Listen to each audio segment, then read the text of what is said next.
So Elliot, it's been better part of 2 weeks since you won your world bronze medal in Portugal. Has it sunk in yet? Not really. Still a shock. Still surprised. Still pleased. Still feeling all these emotions still about it when I go back and think about it. But it's been great. It's been great. Great 2 weeks. What were your expectations going into the Worlds? Because of course, as probably maybe not everyone, but I think most people are aware that you've only been fighting VI competitions for about a year and year and a few months really. What were your expectations going into a world class competition? I knew it was going to be tough. I knew it was going to be one of the toughest events I've been involved in since I started in the VI scene. So my expectations, I didn't put too much pressure on myself. I went in there, just did it as a fight at a time. Took it in after the first fight and the second fight. I was fully into the routine, so I didn't have that much expectations on myself. I know a lot of other people did, and that was always on my mind. But I managed it right, managed it correctly, and got the result at the end of the day. You mentioned that expectation that other people had on you, and you mentioned how you kind of managed it right. How did you manage that on the day? Um, I took it as a compliment. All the expectations other people had on me, and they were saying that I had a chance of winning a medal and being on the podium. I knew inside that I did have that chance, but all the expectations from everybody else took it as a compliment. And on the day, I sort of pushed that aside and focused on small things, little plans, tactics for each of my fighters that I was fighting, and that's how I managed it. Really, that's how I got past on that day, not getting too nervous of everybody else's expectations. And of course, in your first fight, you're up against a Paralympic medalist from 2016, not the first one you fought since since transitioning to VI judo, but you will have seen a draw, a couple of days before you fought. What did anything go through your mind when you saw the draw? Um, so I have to see the draw as soon as possible. As soon as it's done, I need to see what's going on so I can get my mind set and ready to go. When I saw my draw, it was the hardest draw, I think, other than having the world number one. The person I had first fight, Bobby Evie's world number two. So first fight having the world number two, like you said, Paralympic bronze medalist, awesome fighter, left-handed, it's one of my weaknesses. So it was a tough draw, a really, really tough draw, a tough quarter. But like I said, I just focused on that one fight. We had a plan. I knew what I was doing. We'd gone over it in training. I was prepared for it. I was ready. So doing that preparation prior got me ready on the day. And you mentioned you had a tough quarter final, which unfortunately you lost. Got a couple of scores in it, unfortunately. But you came through the repechage, again with some lovely judo. And then you had Safarov, Azerbaijani fighter, in the bronze fight again, a guy who you fought early this year. He was a bronze medalist in Rio, but of course he's moved up to 90s, but still picking up medals. Um, what was your mindset going into that fight? Um, I was confident. I didn't let the win prior in the year give me too much confidence in the fight, because I knew he's a tricky fighter. He's very clever. He's VI established, so he knows the VI rules, and he plays by them a lot. Which has got over me, not being so experienced in the VI scene. So I knew I had my work cut out for me, and I knew it was going to be a long fight. I knew it was going to be a brawler. And he came with a different tactic this time against me. So he changed the way he's fighting compared to the way I fought him in Turkey. So it was tough.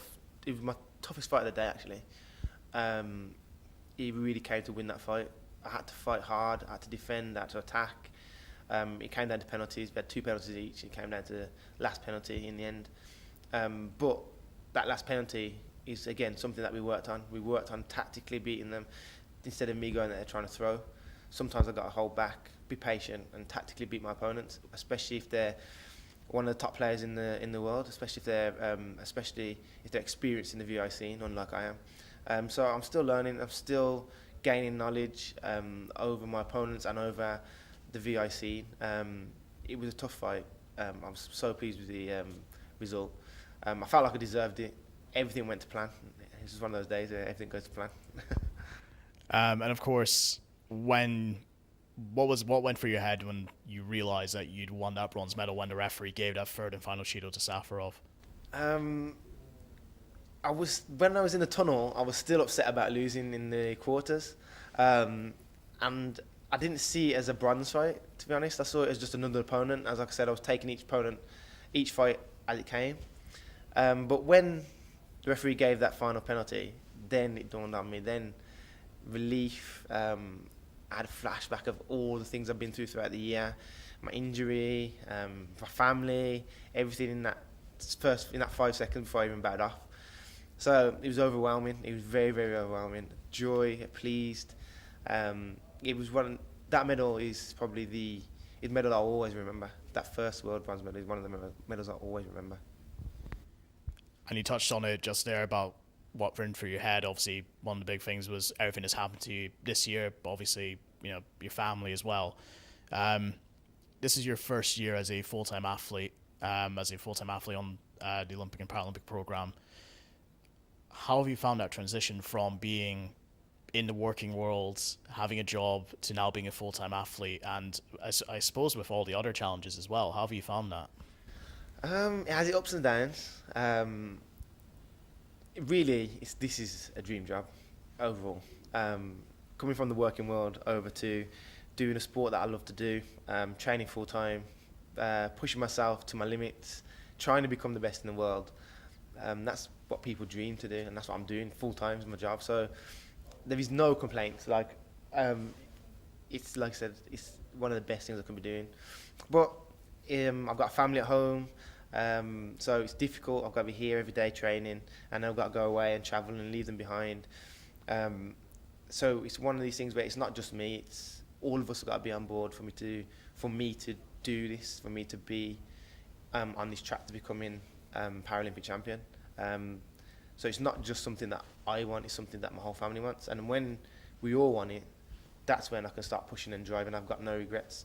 It's tough, it's hard, it's difficult going away for 2-3 weeks at a time, training in some tough places where people are trying to throw you on your head all day. But knowing that my family's at home, wanting me to be there, wanting me to get better, wanting me to drive and push to become the best, that frees me to go and give it my all. And as mentioned, you're a father with 3 young kids. I mean, how do you manage that? I suppose you want, as you said, your family's on board, they support you to be the best athlete you can be, to be the Paralympic champion hopefully in a couple of years. But how difficult is it? Because of course you want to do that, but also you want to make sure you have enough time to be the best father possible to your kids. They're all so young as well. I imagine that must be, just that aspect of your life must be quite tough to manage. It's very challenging. Sometimes, just like here at Judo, sometimes there's ups and down days, and those down days, that's when it hits home. Like, I wish I was home with the kids, I wish I was doing this with the kids, or if they're doing something, it's tough. But to become the best, you have to make sacrifices. And these sacrifices that I'm making, they're tough, they're managed. I'm not missing out on my kids' early years in their lives. I'm not missing out on too much things like that. I'm around as much as I can. When I have time with them, it's quality time. We spend quality time with them all the time. But these sacrifices, me going away, they're a must. You have to make sacrifices if you want to become the best. This is what I'm determined to do. This is what I'm willing to do. Make those sacrifices to push myself to achieve my goals, to achieve our goals, to achieve my family's goals, because they're not just mine, they're all of ours. And that is the key for me to be able to do that. If it was just me, then I wouldn't do it. I can't be that selfish. I can't do it. And of course, I suppose everybody talks about a judo family. That's one of the things that everybody talks about with the sport. That it's not just a sport. It's not just a hobby. It's a lifestyle. It's a family that you gain. And of course, you guys on the VI team are really close. And I imagine when you transitioned to being visually impaired, and when you went through the condition and had the operation, imagine being around guys like Chris and Jack has really helped you kind of get used to that transition. Yeah, without them, I wouldn't be able to do what I'm doing right now. I wouldn't be able to achieve that medal that I achieved at the Worlds. I wouldn't be as confident as I am now with my vision. Those guys, they're experienced in being visually impaired. I'm not, and they help me every step of the way. Everything I need to do, they remind me. I pick up what they do. We help each other all the time, constantly. So yeah, like you said, we're a family. Like, they help me just as I help my kids, just as my kids help me, just as I help them. We're all a family, a part of a group together, trying to achieve the same goals. So yeah, without them, I wouldn't be as confident as I am now to go and do competitions, go and be a VI judoka. And finally, looking ahead to 2019, obviously the Worlds were the first of, I believe, 7 qualification events for the Paralympics in Tokyo. You've got 4 more events next year. How excited are you for 2019? I can't wait. I cannot wait. It's this end of this year. Finish on a high. In my book, finish on a high. There's a lot of things to do. A lot of things I need to improve on. Looking back on my DB for the Worlds. So knowing that I can improve on these things and become better than what I was at the Worlds, it's exciting. It's exciting. I've got the ability to become Paralympic champion, and from this last year, I know I've got a lot more to improve on. When I do, I'll be in the right frame of mind, be in the right place to achieve that goal.